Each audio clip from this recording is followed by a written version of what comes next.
ದಕ್ಷಿಣ ವಿಭಾಗದ ಜಯನಗರ ಪೊಲೀಸ್ ಠಾಣೆ ವ್ಯಾಪ್ತಿಯಲ್ಲಿ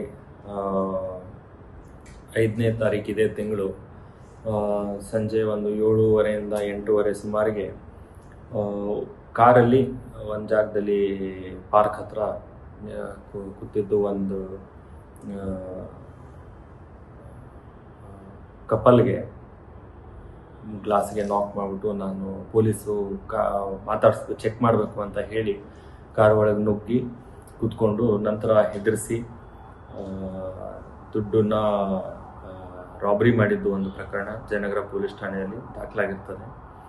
ಇದನ್ನು ಕೈಗೆತ್ತಿಕೊಂಡು ತನಿಖೆ ಮಾಡಬೇಕಾದ್ರೆ ಆರೋಪಿತನ ಪತ್ತೆಯಾಗಿ ವಿಚಾರಣೆಗೊಳಪಡಿಸಿದಾಗ ಆರೋಪಿತನು ಇದೇ ರೀತಿ 19 ಪ್ರಕರಣಗಳು ಈ ಮುಂಚೆ ಮಾಡಿದ್ದಾನೆ ಅನ್ನೋದು ಬೆಳಕಿಗೆ ಸಹ ಬಂದಿದೆ. ಹಾಗೂ ಪತ್ತೆ ಆಗದೇ ಇರುವ 3 ಪ್ರಕರಣಗಳು ಸಹ ಬೆಳಕಿಗೆ ಬಂದಿವೆ. ಒಟ್ಟು ಈ 3 ಪ್ರಕರಣಗಳಲ್ಲಿ ಸರಿಸುಮಾರು ಒಂದು 80 ಗ್ರಾಮ್ ಅಷ್ಟು ಬಂಗಾರ ಅವ್ರ ಕಡೆಯಿಂದ ರಿಕವರಿ ಆಗಿದೆ. ರಿಕವರಿ ಮಾಡಬೇಕಾದ ಇದೂ ಹೆಚ್ಚು ಬಾಕಿ ಉಳಿದಿದೆ.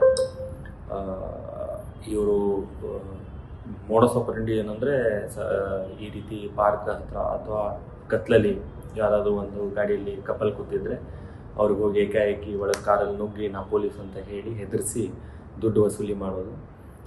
ಈ ರೀತಿ ಯಾವುದಾದ್ರೂ ಆಗಿದ್ದರೆ ಬೇರೆಯವರು ಸಹ ಸಂಕೋಚದಂತೆ ಸಮೀಪದ ಪೊಲೀಸ್ ಠಾಣೆಗೆ ದೂರು ಅಥವಾ ಮಾಹಿತಿ ನೀಡಲು ತಿಳಿಸಲು ಬಯಸ್ತೇನೆ. ಸರ್, ಇವನು ಆರೋಪಿ ಎಲ್ಲಿಯವನು? RT ನಗರ್ ನಿವಾಸಿಯಾಗಿರ್ತಾನೆ. ಆಟೋ ಚಾಲಕನಾಗಿ ಕೆಲಸ ಮಾಡ್ತಾ ಇರ್ತಾನೆ. ಯಾವಾಗ ಬಿಸ್ನೆಸ್ ಕಮ್ಮಿ ಇದ್ದಾಗ ಆಟೋ ಚಾಲನೆ ಮಾಡ್ತಿರ್ತಾನೆ. ಬಿಸ್ನೆಸ್ ಅದರ್ವೈಸ್ ಬಟ್ಟೆ ವ್ಯಾಪಾರ ಮಾಡ್ತಾನೆ.